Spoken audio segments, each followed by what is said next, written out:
We fight each day to survive. Maya's turned into a battlefield where we search for food and supplies while confronting the other infected. Hey guys, NanoNexus here, bringing you some Dead Island Epidemic gameplay, info and impressions of the game. This is a free-to-play MOBA with a few major differences. You do have the standards for this genre, the fast-paced action, the large arsenal of weaponry combined with various abilities from your character. However, the objective is very different. Epidemic has 3 teams of 4 capturing control points in an effort to collect supplies for their team. Alongside this, you have other dynamic gameplay objectives which involve killing specific targets, some of which even requiring cooperation between the 3 teams. The skill element to the game is also different. They've gone for a responsive WASD control setup in this game rather than the common mouse click to move. So there is a bit of a trigger finger skill shot sort of element to how skilled you are as a player. There's also no last hit involved. This is no cookie cutter MOBA, so let's start with the gameplay modes. Here you have the core game mode. 3 teams of 4 in a large PvP arena. Their aim, capturing control points across the map, gathering the supplies that drop there and bringing them back to base. So you're going to be battling hordes of zombies, pretty easy to deal with, smash away at your leisure. But then you have the super zombies, all classics from the main franchise. These things are big and mean, and so buddying up with an opposing team can be advantageous for you both. Question is, are you going to keep an honourable agreement or stab them in the back mid-fight? If you're looking for something a little bit more relaxed, you also have this PvE mode.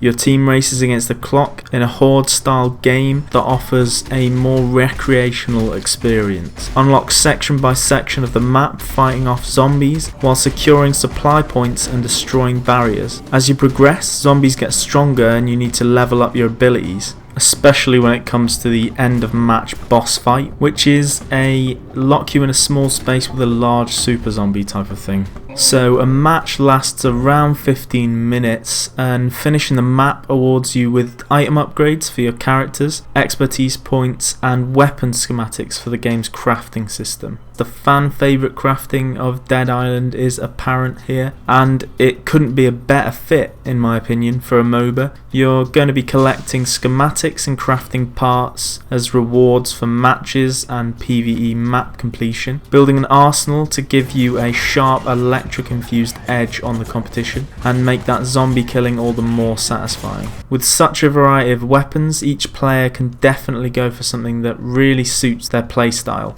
If the grind is proving tiresome, you can purchase the schematics in the real money shop. You'll be pleased to know there is nothing that breaks gameplay here. The shop is simply for those players who wish to pay to skip the grind for a particular schematic or for character points to get a new character or character type. So the shop, along with the workshop crafting menu, are accessible through the crib, essentially the main menu, and where you'll be messing with your characters, crafting and inventory pre and post match. So you have your inventory, which holds all your items, and your workshop to craft new ones, along with all your available characters where you can review their stats and level. So on to my thoughts on the game. With the WASD direct control setup and the simplified items and crafting in the game, this MOBA is going to be easier for new players to jump right into and enjoy, maybe even proving to be a gateway to the more hardcore MOBAs like Dota and League of Legends. On the graphics front, the maps are good looking really, with a feeling of familiarity from my time playing the main franchise games. A bit of a personal one, but I do like the character design and the animations during gameplay are very smooth. The game was overall enjoyable for a while. For me, it didn't take that long for Epidemic to become quite predictable. The action was still there, but that initial feeling of being suddenly overwhelmed wasn't. The game got a little too mindless with my growing knowledge of when the special zombies were on their way and what to expect. I think the game relies on the player to spice things up a bit by varying their combination of weapons and abilities to keep things interesting. So if players are even the slightest bit unimpressed by the gameplay or are not really invested in playing, this will be where the game loses them. Now of course it's free to play, so it's always worth a try. I really did enjoy playing it, so definitely check it out. There are quite a few games on the way looking to successfully put a spin on this genre. As I said, this is no cookie cutter MOBA, but is there an established formula for a reason? As for the success of these games, only time and the MOBA community will tell. In the meantime, this is in the closed beta on PC, so you can sign up by clicking the link in the description. Thanks for watching.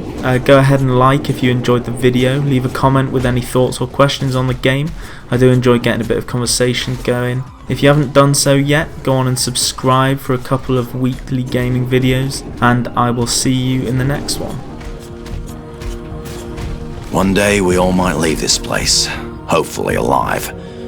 But until that day, we keep hunting.